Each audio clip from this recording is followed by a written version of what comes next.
Well, welcome to the Botanical Medicine Study course with me, Stephanie Georgiev, your host and instructor for the online class in all things botanical medicine. If you would like to be the first on your block to know most of what is available in terms of practice, science, and application of botanical medicine, click below and you will be directed to a form which will give you all the information you need to download your own personal video on the introductory lesson for the entire course. A special thanks to new subscribers and all of you who comment, like, and share these videos. It really does help to spread the word. Now, for this week's Herb of the Week, we'll be exploring an herb which is consistently in the top 10 over-the-counter supplement sales in both North America as well as Europe. And it's mainly because everyone is so stressed and exhausted. That's why they keep buying this herb. So the herb of the week is ginseng. And that interesting sweet herb that most Chinese herb shops smell like when you walk in. And it looks like something from Harry Potter's potion class. Now, because the wonderful world of botanical medicine is always complex, there's a great reason to learn your Latin binomials for what is commonly called ginseng. Some of the literatures say there are 4 types of ginseng, but we're going to focus on these 3 as they're the most commonly sold supplements on the market under the name ginseng. Now, those wonderful people in the taxonomy department of the botany world have renamed something we will cover in this episode. But for now, all you need to know is that there are 3 types of ginseng which have somewhat similar properties, but also have some key differences. And you need to know those differences so you can make the right choice. Now, Panax ginseng is also called Chinese or Korean ginseng. There's Panax quinifolius, and this is also known as American ginseng, and Acanthopanax senticosus, which used to be known in botanical terms as Eleutherococcus senticosus. And I'm sure there's an amazingly detailed and elitist reason that happened over many a potluck and coffee cake gathering of taxonomists, why they changed the name. But you really should be familiar with both of these names, since some of the older herbals and scientific studies have Eleutherococcus as the botanical name for Siberian ginseng. Now, Panax ginseng, which is also known as Chinese or Korean ginseng, is known as Ren Shen, and it's slightly bitter, it's sweet, it's slightly warm. It enters the lung and spleen meridians, and it's in the category of herbs that tonify the qi. And for those of you who are familiar with Chinese medical theory, the lung and spleen are 2 amazing organs that are involved with qi or energy. Now, today, ginseng is arguably one of the most well-known adaptogenic and commercially used medicinal herbs. And mainly an adaptogenic is basically it helps the body deal with stress, and it boosts energy. And traditionally, ginseng is used to strengthen the mind and the body, to restore adrenal health, to improve stamina and cognitive function, to boost immunity, virility, and increase overall sense of well-being. It also has antioxidants, anti-inflammatory, anti-fatigue, anti-aging, and may also help in cancer and diabetic treatments. It's a powerful natural energy supplement. And if you are into Ayurveda, it reduces kapha imbalance, because it boosts energy, but it can increase pitta. So if you're a pitta person, you need to be careful with this herb. It's been used in traditional Chinese medicine for over 2,000 years. And the patron saint of traditional Chinese medicine, Li Shizhen, heralded ginseng as a superior tonic in 1596. Now, ginseng usually refers to ginseng that's been naturally dried in the sun and then peeled to reduce water content. And this is usually how Chinese ginseng, and it's also called white ginseng. But red ginseng, often referred to as Korean ginseng, uses a method of steam treatment for several hours, which removes any bacteria. And this also reduces some of the active constituency. So just know that that's a difference. There's also been really interesting studies that Panax ginseng can decrease blood sugar. And it's also under the newly coined term nootropic or smart drugs, which means it helps improve memory and cognitive function. And it does this by increasing protein synthesis of neurotransmitter activities in the brain. So that's pretty impressive. Now, American ginseng, Panax quinifolius, is native to Eastern and Central North America, and it's cultivated in China.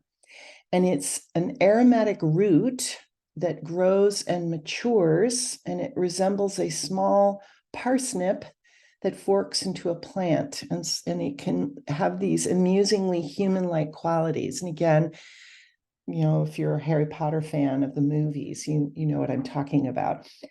And it's thought to be the coolest of ginsengs in terms of temperature.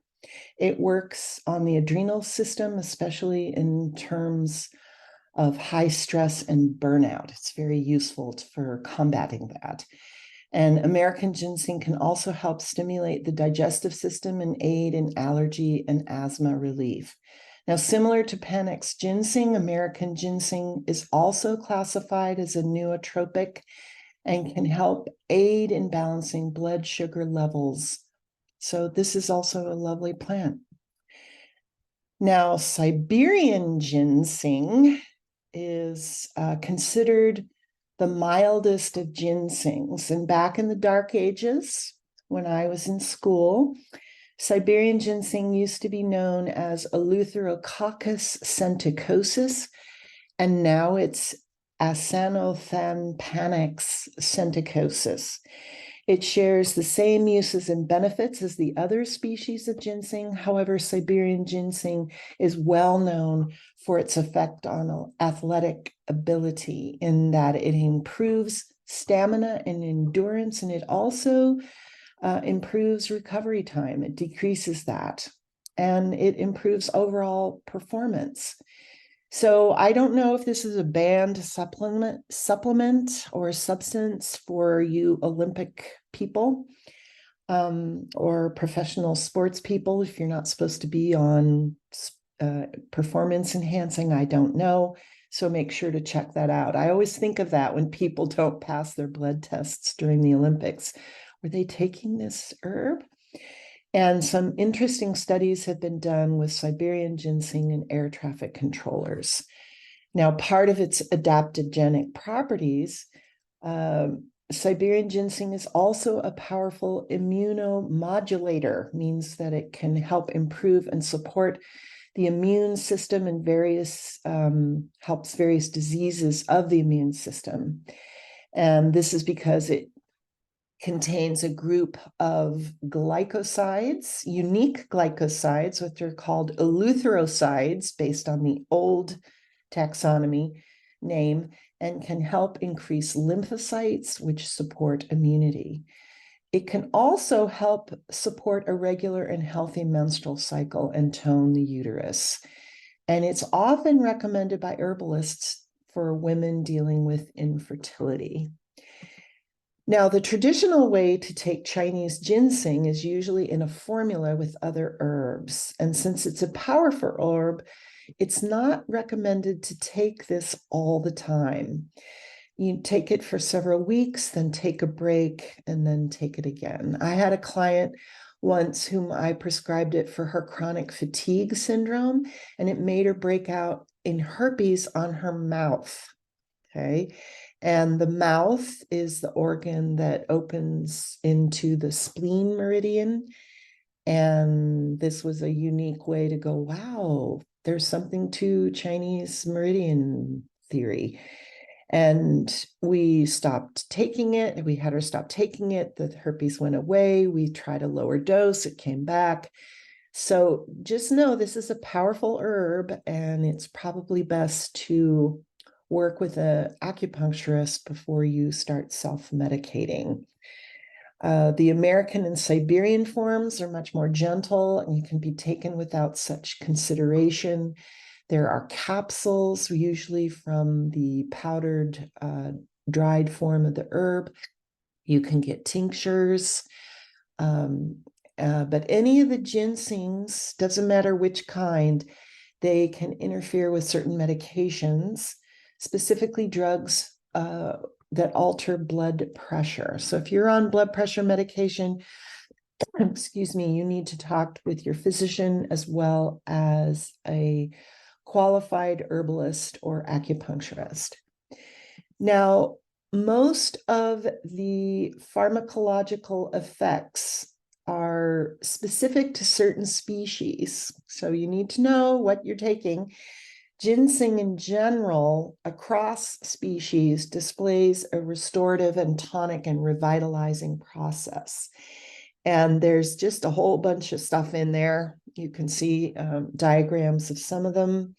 And most of the active constituents are what we call ginseng saponins, which are also known as ginsenosides.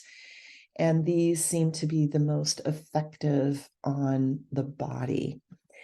Ginseng is a wonderful plant to grow if you live in northern regions or have mountain properties at high elevations that get snow and things like that. And Wisconsin is a state in the USA which grows the most domestic ginseng. And the thing is that it needs to grow from 6 to 12 years before you harvest it, which means you have to sacrifice the plant to do so. But it's a really great plant to put in these regions. You know, if you have this kind of property and you don't want to cut down your forests, but you also have to beware of wild boars, which will dig up the plant and eat it. So, you know, those boars want their ginseng, they need revitalizations. So, but if you don't have to worry about wild boars, it's a wonderful thing to plant in a forest because you can leave the trees and make a lot of money every 6 to 12 years. There's a link in the program notes on how to do this. And to my knowledge, only the root is used medicinally while the berries are very pretty. I can't tell you if they're safe to eat or even useful. So ginseng is a very popular and widely used herb, but it needs to be used properly. And I hope, however you wish to use this herb, on which type of ginseng you choose, you come to appreciate the unique characteristic of this very lovely plant. This is Stephanie Georgiev saying thanks for spending your valuable time with me. Click below if you'd like more information on the online course, and also if you would like information on how to grow any type of ginseng your heart desires. And until next time, be well.